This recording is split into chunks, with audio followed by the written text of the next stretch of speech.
आक्षेप घेतलेले होते आणि आपण कशा पद्धतीने युक्तिवाद केला, जोरदार युक्तिवाद केला आपण अशी माहिती आहे. तुमचं नाव सांगू शकता? मी ॲडव्होकेट अभिषेक कुलकर्णी.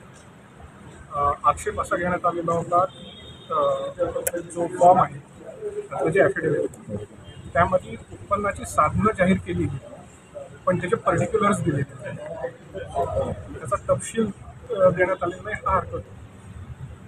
त्याचा विरोध आम्ही केला आणि विरोध केल्यानंतर निष्कर्षापर्यंत निवडणूक निर्णय अधिकारी असे आले की हा जो विषय आहे तो निवडणूक निर्णय अधिकारी यांच्या कार्यक्षेत्राच नाही. आम्ही वेळोवेळी त्यांना ही पटवून दिली, काही सुप्रीम कोर्टाचे काही हायकोर्टाचे जजमेंट्सचा संदर्भ देऊ की या अर्जामध्ये कुठल्याही प्रकारचं तथ्य नाही आणि स्क्रुटिनी करताना अर्जाची छाननी करताना कशा पद्धतीने आणि काय दृष्टिकोनाने अर्जाची छाननी केली पाहिजे त्याची नियमावली काय. आता एखाद्याला काही तथ्यहीन हरकत घेऊन त्रासच द्यायचा असेल, त्यातून काही वेगळा उद्देश असेल, त्या सगळ्या शंका घ्यायला जागा आहेत. कारण सकाळी जे अंडरस्टँडिंग होतं ते खूप क्लिअर होतं. आमची अपेक्षा अशी होती की 1 तासाभरामध्ये छाननीची प्रक्रिया पूर्ण होईल, पण घडल्या काही गोष्टी. आम्हाला शंका आहे कुठेतरी घेण्यात आलं की घ्यायच्या म्हणून म्हणणार नाही, मुद्दाम घेतले नक्की. मुद्दाम घेतल्या.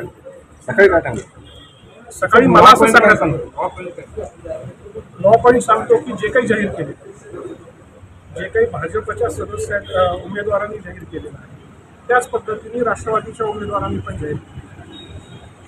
तो उत्पन्नाचा स्रोत, तो तपशील तेवढ्याच शब्दांमध्ये व्यक्त झाला. एकाचा मंजूर झाला, एकाचा हरकतीला आला आणि तो मंजूर झाल्यानंतर हरकतीला आला, त्यामुळे शंका घ्यायला जागा. सकाळी प्रक्रिया किती वेळ? एक मिनिट. सकाळी काय ठरलं? सकाळी काय ठरलं होतं, मी पहिल्यांदा जेव्हा आपली स्क्रुटिनीसाठी छाननीसाठी गेलो, निवडणूक निर्णय अधिकाऱ्यांनी असं स्पष्ट सांगितलं होतं की ज्या पद्धतीने फॉर्म दाखल झालेले आहेत त्या सिक्वेन्समध्येच छाननीची प्रक्रिया पुढे झाली. नैसर्गिकरित्या ज्यांनी आधी फॉर्म फाईल केलेले होते त्यांची नावं आली आहेत. त्यामध्ये जेव्हा भाजपचे उमेदवार रणजितसिंह नाईक निंबाळकरांचं नाव पुकारलं गेलं तेव्हा मी त्या अर्जाचं इन्स्पेक्शन घेण्यासाठी म्हणून विनंती केली.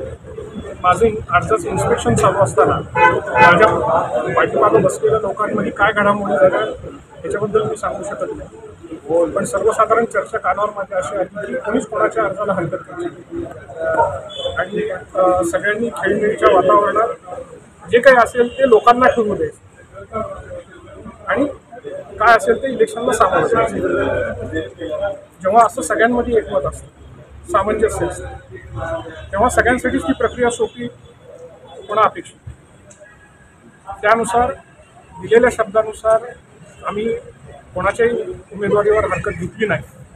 हरकत घेता येत होती का, त्यात तथ्य होतं का, मगाशी जसं सांगण्यात आलं तसं तो शोध पत्रकारांनी सगळ्यांनी ॲफिडेव्हिट काढून बघावं, पण